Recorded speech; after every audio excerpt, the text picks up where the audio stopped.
Livro de Marcos, capítulo 14, a partir do versículo 32, diz assim a palavra: Então foram para um lugar chamado Getsêmani, e Jesus disse aos seus discípulos: Sente-se aqui, enquanto eu vou orar.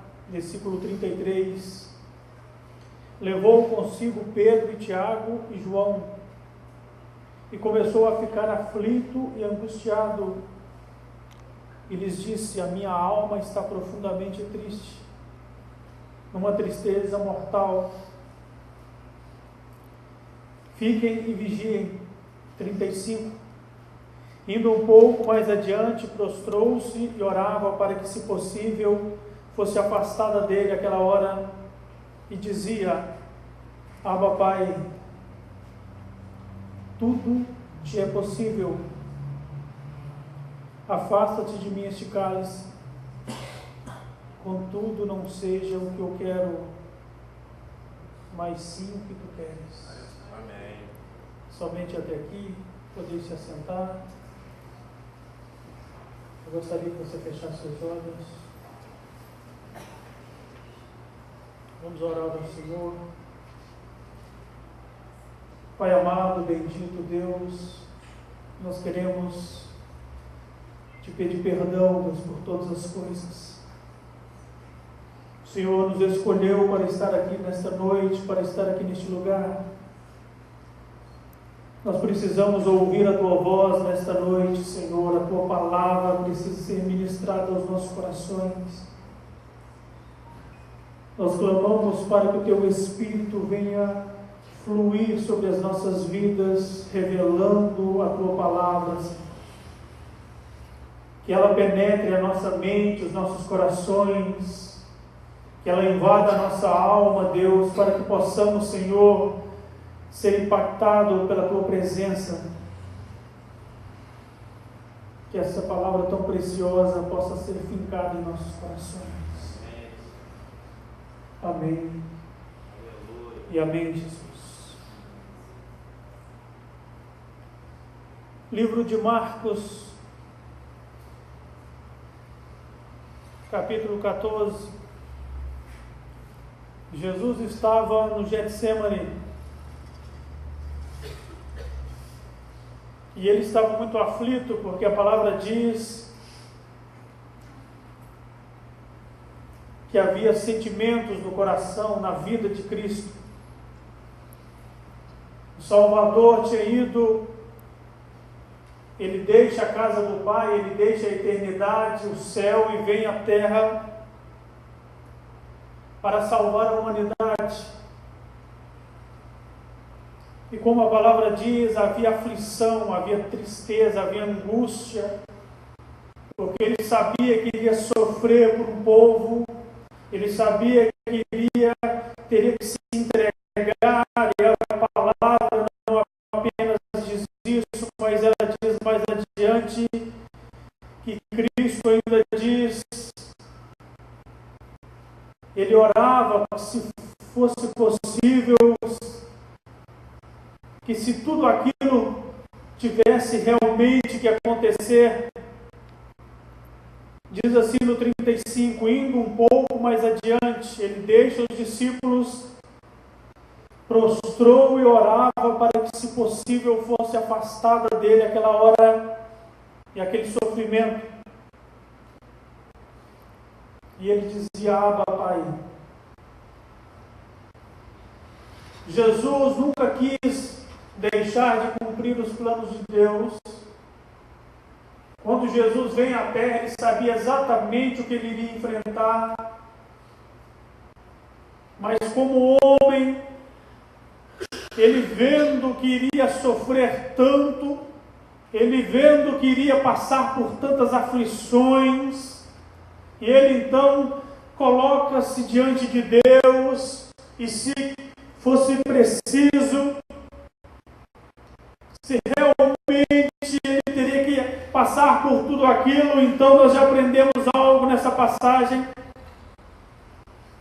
Jesus estava disposto a morrer por um povo. O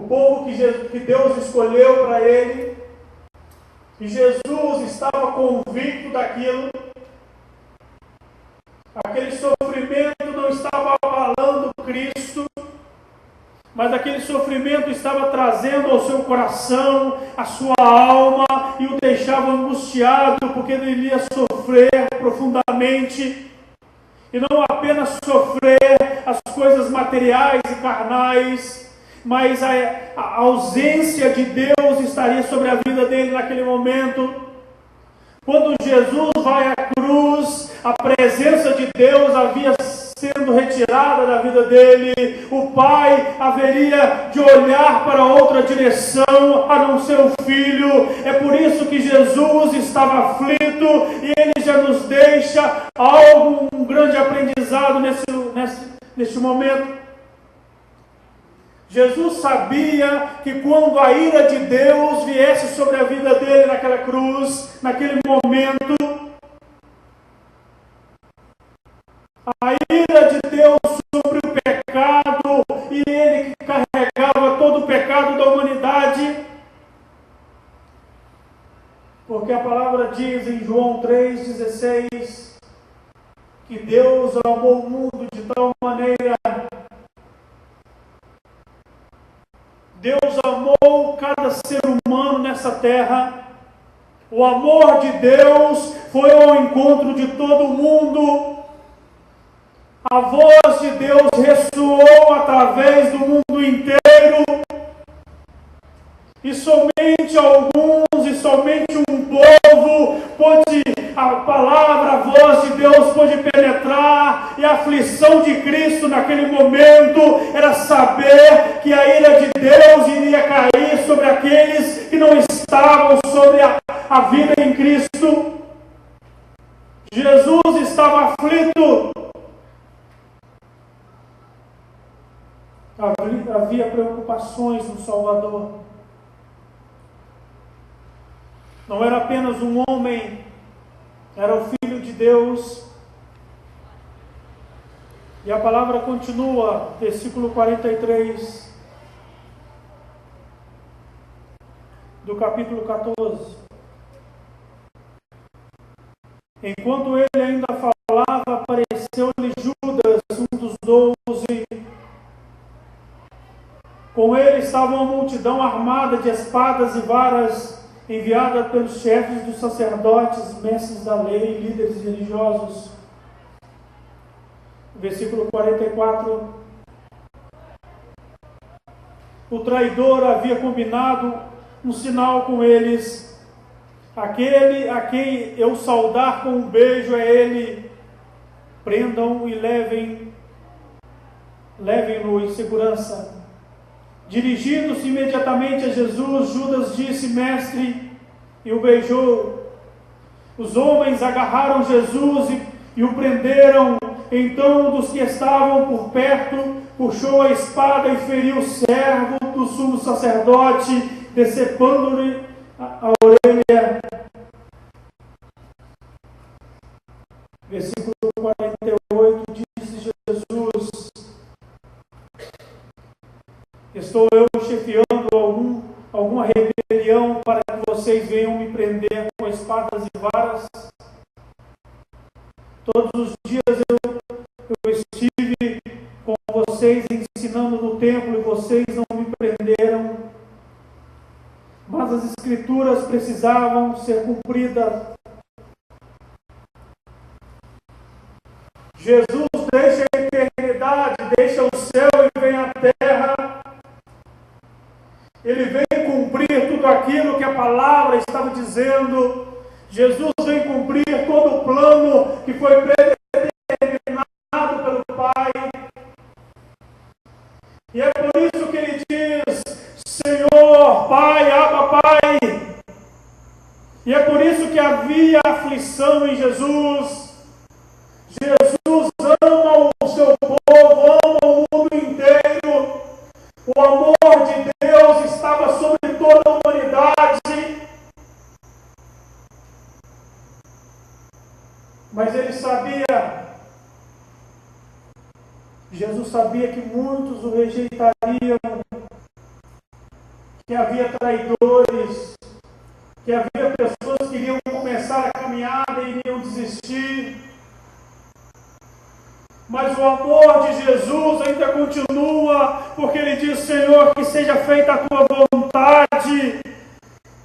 Jesus estava para fazer a vontade do Pai, o amor dele vai até o final. Jesus então se entrega, ele se doa, ele entrega a sua vida, ele sofre naquela cruz, ele sofre tudo o que um homem mau deveria sofrer.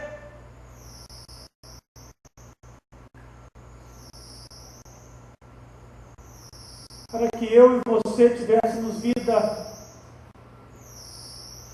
porque o amor de Deus nos encontrou. E é bem interessante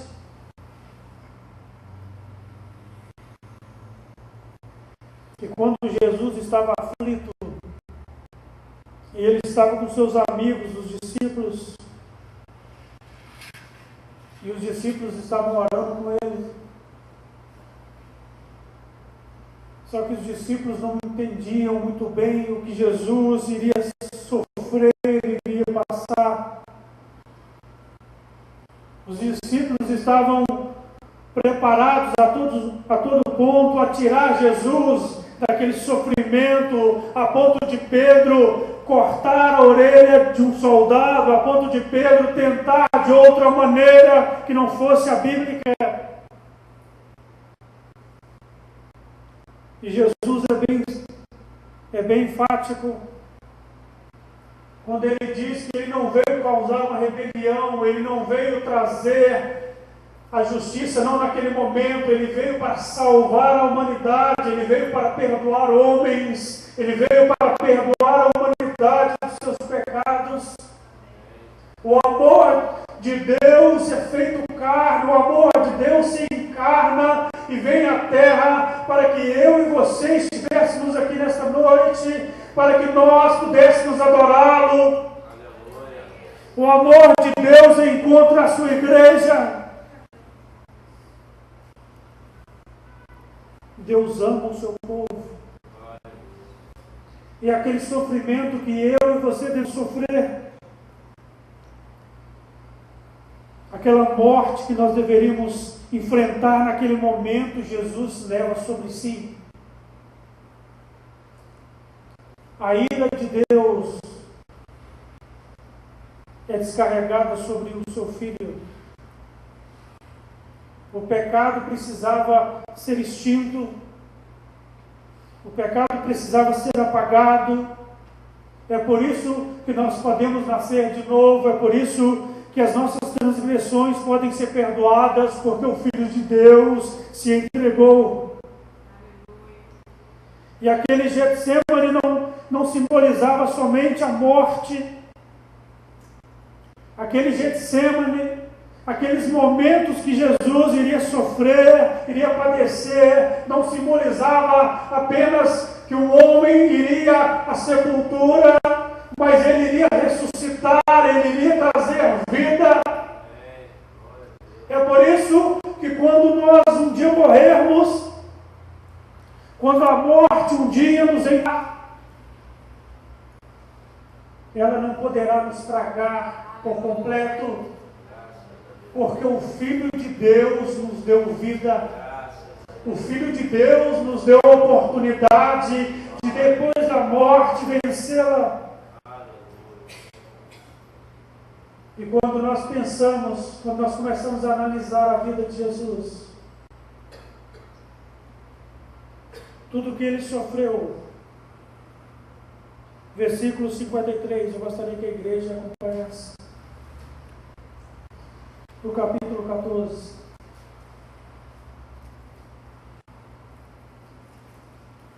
Levaram Jesus ao sumo sacerdote.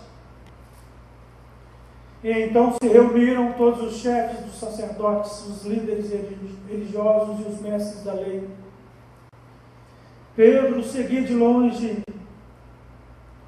até o pátio do sumo sacerdote, sentando-se ali com os guardas, esquentava-se junto ao fogo. Os chefes dos sacerdotes e todo o sinédrio estavam procurando depoimentos contra Jesus, para que pudessem condená-lo à morte. mas não encontravam nenhum. Muitos testemunharam falsamente contra ele, mas as declarações deles não eram coerentes, não eram verdadeiras. Então se levantaram alguns e declararam falsamente contra ele. Nós o ouvimos dizer: destruirei o templo feito por mãos humanas, e em 3 dias construirei o outro, não feito por mão de homens. Mas nem mesmo assim o depoimento deles era coerente. Depois o sumo sacerdote levantou-se diante deles e perguntou a Jesus: você não vai responder à acusação que eles o fazem? Mas Jesus permaneceu em silêncio e nada respondeu. A morte de Jesus não era porque ele tinha feito algum pecado. Jesus não estava sendo crucificado porque ele era um homem mau. Jesus estava indo à sepultura, Jesus iria encontrar a morte, mas a morte não iria ter poder sobre a vida dele, porque ele nos amou, porque ele levou sobre si as nossas transgressões, levou sobre si os nossos pecados, ele levou sobre si aquilo que a humanidade carregava.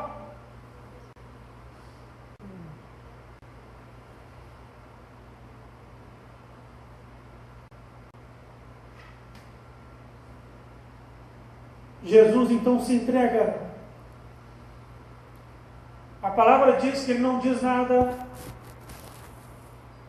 Ele não diz nada, mas o silêncio de Jesus deixa aqueles homens intrigados, porque o ser humano quer se defender, porque o ser humano quer colocar desculpas. Mas Jesus iria fazer o plano do seu Pai, Jesus iria cumprir aquilo que Deus tinha predeterminado. É por isso que Jesus fica calado, porque Jesus sabia que teria que enfrentar tudo. As lágrimas vêm a Jesus, mas ele suporta todas as coisas, porque ele olhava para a minha vida e para a sua vida, ele olhava para os homens. E ele olhava e via que todos estavam na mão de Satanás. É por isso que todos os homens caminhavam para o inferno, porque os nossos pecados eram aquilo que trazia sobre as nossas vidas o juízo. Os nossos pecados, as nossas transgressões nos condenavam. E Jesus então se entrega. O Filho de Deus se doa. E quando nós olhamos a vida de Jesus, e muitas vezes nós começamos a dar desculpas para não estarmos na casa de Deus, na presença de Deus. Mas quando nós olhamos tudo que ele teve que enfrentar, nós iremos enfrentar muitas coisas nessa terra, mas nós não poderíamos suportar o que Jesus suportou. Então tudo aquilo que nós enfrentarmos, tudo aquilo que vier sobre as nossas vidas, porque nós somos cristãos, nós devemos seguir em frente, de cabeça erguida, olhando para a eternidade, porque Ele será a nossa recompensa. Porque Jesus, a palavra diz, eu gostaria que os irmãos fossem no livro de Apocalipse.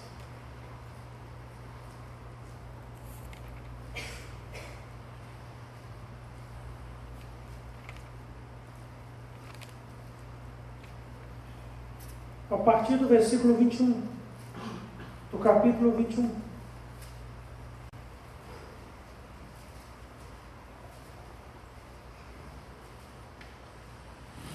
Versículo 1.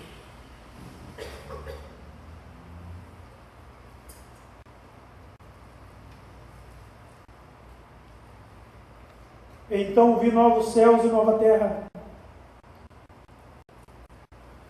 pois o primeiro céu e a primeira terra tinham passado e o mar já não existia. Eu vi a cidade santa, a Nova Jerusalém, que descia do céu da parte de Deus, preparada como uma noiva adornada para o seu marido. Ouvi uma forte voz que vinha do trono e dizia: agora o tabernáculo de Deus está com os homens, com os quais ele viverá. Eles serão os seus povos, o próprio Deus estará com ele e será o seu Deus. Ele enxugará dos seus olhos toda lágrima, não haverá mais morte, não haverá tristeza, nem choro, nem dor, pois a antiga ordem já passou. E quando nós lemos essas palavras, nós temos que ter fixos em nossos olhos tudo aquilo que nos aguarda, tudo aquilo que aguarda o cristão genuíno que caminhar sobre essa terra. Tudo aquilo que aguarda a nós. É por isso que nós devemos padecer muitas coisas, mas perseverar juntos, de mãos dadas uns com os outros. Quando nós cairmos, nos fortalecer para que nós venhamos conhecer tudo aquilo que Deus planejou para nós. Jesus esteve na cruz, Jesus padeceu tudo aquilo que foi preciso padecer, para que eu e você tivéssemos vida, para que hoje nós pudéssemos ser livres, porque a palavra de Deus diz que nós podemos ser livres do pecado quando o Senhor Jesus está sobre as nossas vidas. Porque quando Ele olha para o nosso passado, Ele já não vê mais nada, porque foi perdoado. Todos aqueles que se colocaram diante de Cristo, diante da cruz, que confessaram os seus pecados, que se entregaram a Jesus, não foi preciso nós passarmos tudo aquilo que Ele passou, toda a ira de Deus sendo derramada sobre um homem, toda a ira de Deus sendo derramada sobre a vida de Jesus, o Filho de Deus, por minha causa e por sua causa, porque Jesus estava preparando para nós coisas novas, coisas grandes, e é por isso que Ele diz: e eu não deixarei vocês sozinhos, mas eu vou preparar um lugar. Eu vou preparar a morada. Eu vou preparar algo para a minha noiva, para o meu povo, para aquelas pessoas que eu escolhi, para aquelas pessoas que eu sofri, para aquelas pessoas que eu me entreguei, para aquelas pessoas que cada lágrima dos chicotes daqueles homens, Jesus suportava, porque Ele estava olhando para a minha vida e para a sua vida, Ele estava olhando para a sua igreja. E é isso que deu forças para que ele vencesse. Ele olhou e viu que nós não suportaríamos. Ele viu e entendeu que tudo aquilo seria forte demais para nós. E então Ele nos compra. A palavra diz que quando Ele vence a morte, Ele vai ao inferno, Ele vai ao inferno dar a chave, Ele vai ao inferno vencer a morte, Ele vai ao inferno vencer o inimigo, Ele vai ao inferno dizer que o seu povo está selado, Ele vai ao inferno, Ele vai dizer que o seu povo não pode ser tocado, porque aqueles que Jesus separa para Ele, aqueles que Jesus compra para si, não podem se perder. E é por isso, e essas palavras que devem nos dar forças todos os dias, quando bater o desânimo, quando aquela vontade de desistir vier sobre nós, é tempo de nós nos equiparmos, é tempo de nós entrarmos por essas portas, nos agarrar aos nossos irmãos que estão mais fortes e dizer que nós queremos caminhar junto com Jesus, ao lado de Deus. E é por isso que é tão importante nós reunirmos todos os domingos, toda quarta, porque cada dia Deus vai nos fortalecendo, cada dia os portões celestiais ficam mais claros, cada dia os nossos olhos se abrem. E diz assim, capítulo 22, versículo 17.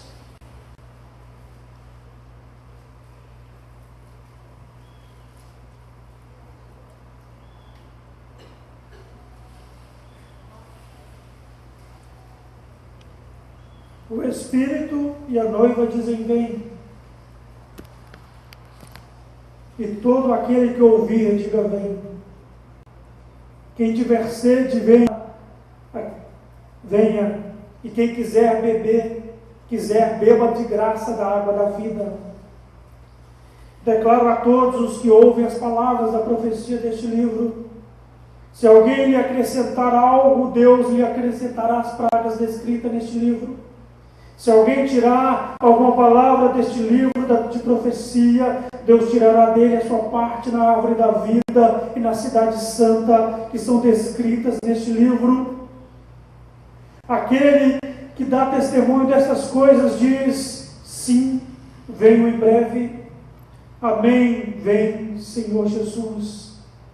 A graça do Senhor Jesus seja com todos. Quando Deus revela essas palavras, quando Deus dá naquela ilha de Patmos para o apóstolo João, o apóstolo que andou com Jesus, que ouviu as palavras de Jesus, e então é revelado a ele o que haveria de acontecer, é revelado a ele tudo aquilo que a igreja precisava ouvir, precisava entender, que Jesus estava preparando todas as coisas, que Jesus preparou, porque Ele pensou nos mínimos detalhes para o seu povo viver com Ele, porque os planos de Deus não podem ser frustrados, porque Deus planejou coisas para mim e para você, e é preciso nós caminharmos,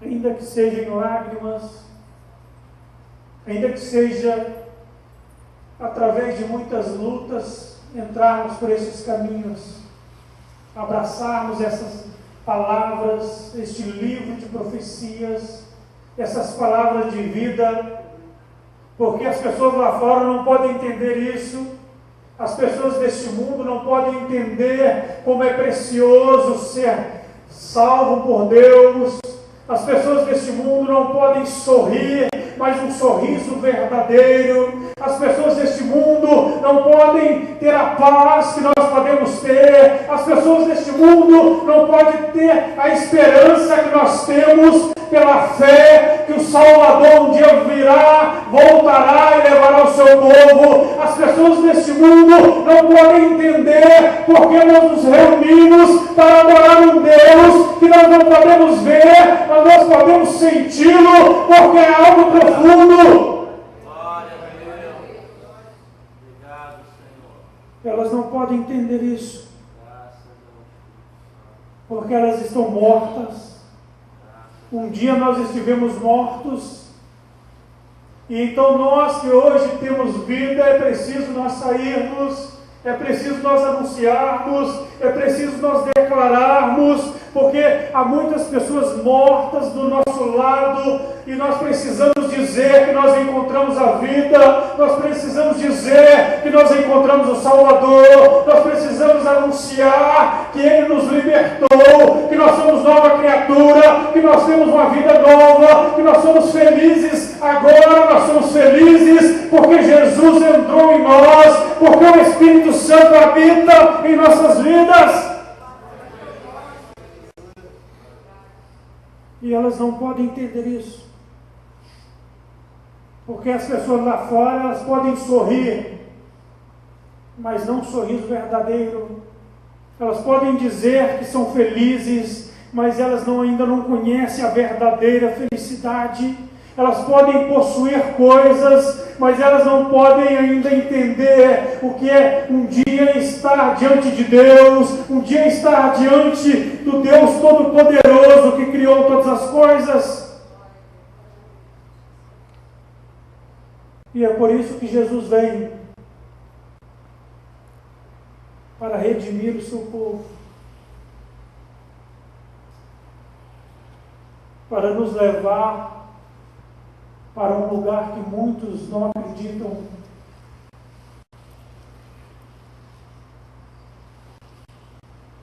Muitas pessoas acreditam que nós um dia estaremos num lugar diferente.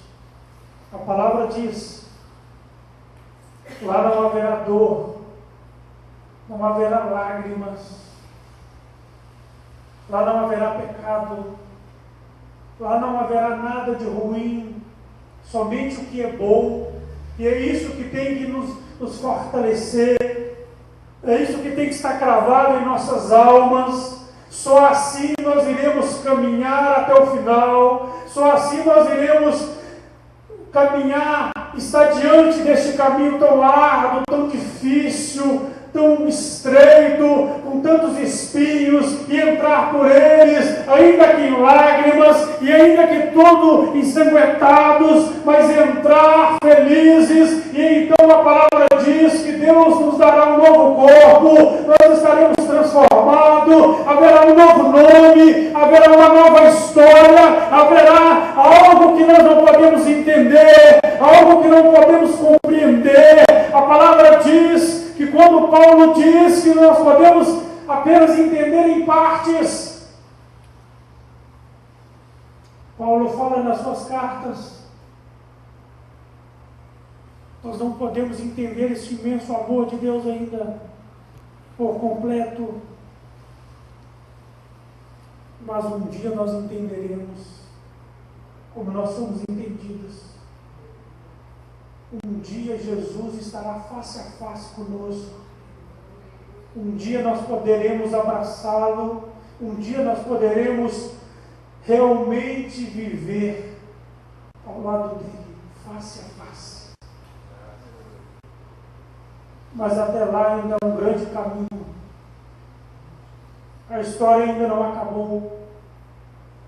Paulo diz, numa das suas cartas também: eu já estou sendo entregue, a minha vida já está acabando, mas eu percorri a carreira, eu guardei a fé, eu estou pronto para estar do lado do meu Salvador, da qual eu dediquei toda a minha vida. É por isso que é tão importante jovens deixarem suas vidas mundanas e seguir o Mestre. É por isso que você está há anos na presença de Deus, e valerá a pena tudo o que você fez, toda a sua doação, todo o tempo que você entregou, tantas coisas que as pessoas não entendiam, mas havia uma fé, havia um acreditar em algo que nós não podemos dizer, que nós não podemos explicar. É por isso, eu gostaria que você fechasse seus olhos.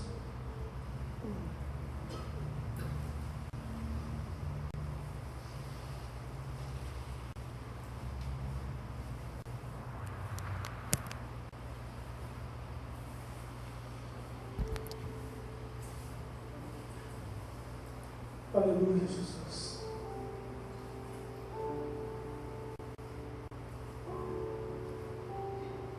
É muito mais do que palavras.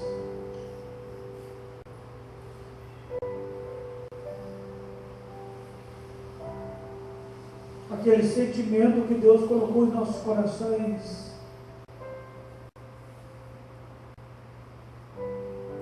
Aqueles sentimentos que outrora nós não entendíamos. E então, quando Jesus vem, a palavra diz o primeiro amor. Quando nós temos o primeiro amor abrasado em nós,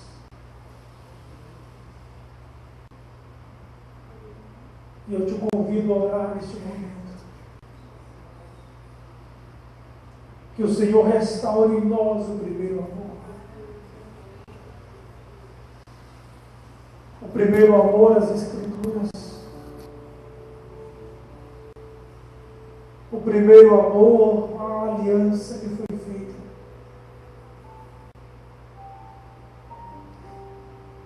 Aquele primeiro amor que fez Jesus entrar nos nossos corações. E nós estávamos irradiantes, nós entrávamos pelo templo e o Senhor falava aos nossos corações, e a voz de Deus era audível, eram coisas maravilhosas. Nós sabíamos que Deus estava ali. Aquele primeiro amor que foi se esfriando, aquele primeiro amor que foi sendo deixado de lado, o primeiro amor que nos fez estar como brasas vivas. Estava tudo quente, porque o amor de Deus estava iluminando, estava queimando sobre os nossos corações.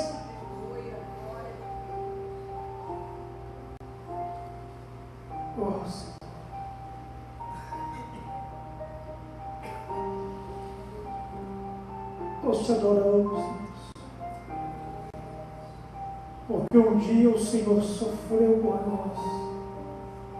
Um dia a ira de Deus, porque o pecado precisava ser destruído pela ira de Deus, porque um Deus santo não pode suportar o pecado e envia o seu Filho para que homens tenham vida, para que mulheres tenham vida, para que o mundo inteiro não vá para o inferno, mas para que pessoas, o seu povo seja escolhido, para que um dia no céu tenha um casamento, para que a noiva possa estar linda, linda para o Cordeiro, linda para Jesus. Ele sofreu naquela cruz, mas Ele estará diante da sua noiva.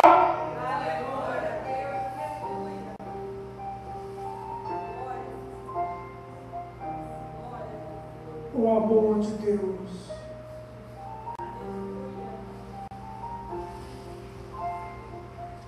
O amor maravilhoso de Deus. Nós te agradecemos. Nós não somos dignos deste amor, Deus.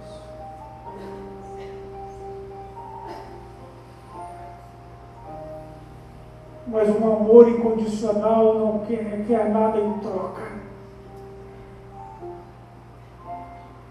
Nós conhecemos um sentimento tão barato, tão frágil, mas a palavra diz que Deus nos amou. Ele não nos amou requerendo algo em troca, não. Ele apenas nos amou. Esse amor é um amor incondicional. Esse é um amor na qual nós não podemos entender por completo, porque ele é maravilhoso. O amor, Deus ama um povo ainda no pecado. Deus ama um povo destruído. Deus ama homens e mulheres mortas.